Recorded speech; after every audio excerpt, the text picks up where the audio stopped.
Voilà pour nos indicateurs de marché.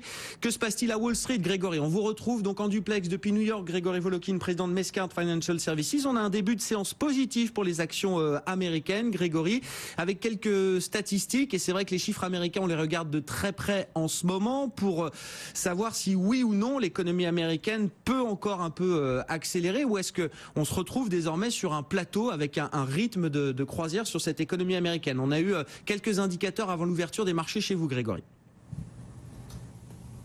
En effet, c'est même la bonne question à se poser. Est-ce qu'il y a encore un peu de gaz sous la pédale, je dirais? Et oui, on en voit, puisque on vient d'avoir, il y a une minute, les indicateurs avancés. Donc ça donne une bonne lecture de ce qui va venir. Et ces indicateurs avancés sont en hausse de 0,4%. On attendait 0,2% de hausse. Le mois dernier, 0,5% de hausse. Donc, en fait, l'optimisme continue à être aussi bien dans les statistiques que dans la confiance du consommateur, que dans le marché de l'emploi. Alors il faudra que cet optimisme se traduise dans l'économie pour qu'elle accélère un tout petit peu, mais en attendant, on est déjà quand même assez content de ce qu'on a. Alors les indicateurs avancés effectivement vont dans le bon sens, les indicateurs du Conference Board. On a d'autres enquêtes là qui sont sorties. Alors il y avait eu l'enquête de la Fed de New York, chaque grande Fed publie comme ça ces enquêtes d'activité pour le secteur manufacturier. L'autre grande enquête, c'est l'enquête de la Fed de Philadelphie qui est tombée tout à l'heure. Grégory, on a un petit fléchissement de cet indice quand même. Est-ce qu'il y a des explications particulières?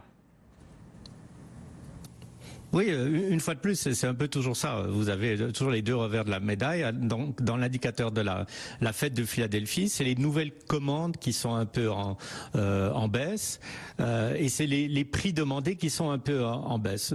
Je dirais qu'il y a quand même toujours cette indécision qui pèse aux États-Unis. Cette indécision que j'appellerais plus politique qu'autre chose.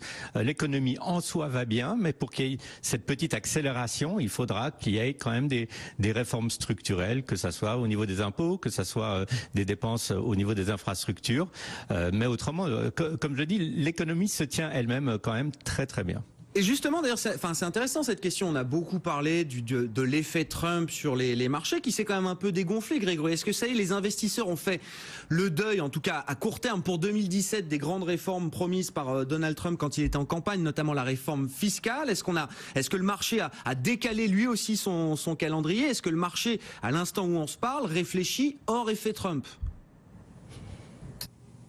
Oui, c'est un peu l'impression que j'ai maintenant depuis 2 ou 3 mois. On a vu d'ailleurs que les investisseurs ont un peu changé leur fusil d'épaule. Ceux qui avaient joué vraiment l'effet Trump, les petites compagnies domestiques qui bénéficieraient de baisses d'impôts, se sont plutôt reportés sur les grandes compagnies multinationales qui elles-mêmes ont une croissance et une belle visibilité, des compagnies telles qu'un Google, un Amazon et American Express et bien d'autres. Donc je dirais c'est assez rassurant de voir qu'en ce moment dans les marchés tiennent non pas sur un espoir ténu d'une quelconque réforme fiscale qui arrive rapidement, parce qu'elle arrivera sûrement mais pas rapidement, mais les marchés tiennent à la fois sur les bons résultats des entreprises et sur des bonnes statistiques économiques.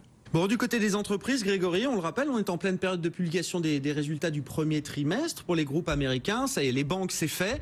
On va passer à d'autres secteurs, notamment les secteurs technologiques. Alors, on a eu les résultats hier soir d'eBay. Le titre perd 4% actuellement.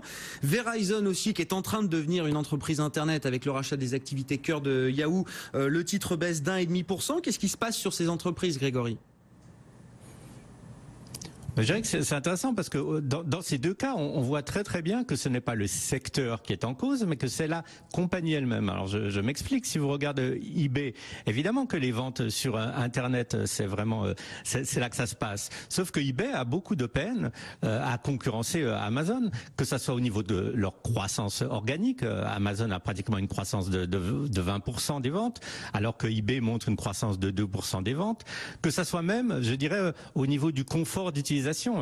Imaginez que eBay n'a pas encore introduit la livraison à domicile telle que le fait Amazon, garantie sur 2 jours. Alors là, il parle, on va peut-être essayer d'introduire la livraison de nos produits à domicile sur 3 jours.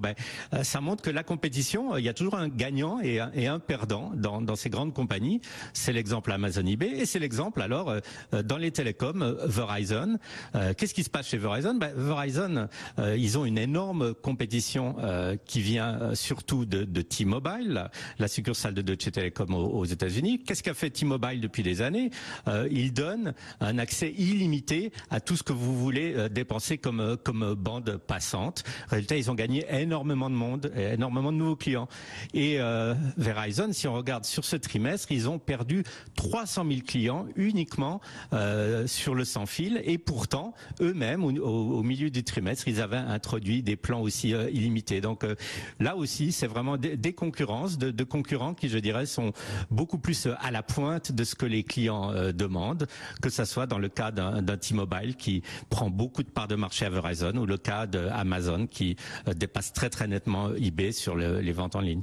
Donc on est vraiment sur des sujets spécifiques, hein, ces stocks spécifiques comme vous nous dites Grégory, on ne tire pas de généralité du problème de Verizon sur l'ensemble du secteur. Verizon qui recule d'1,5% et puis eBay aussi on le citait qui recule de plus de 3,5% cet après-midi. Merci beaucoup Grégory d'avoir été avec nous chaque après-midi en duplex depuis New York.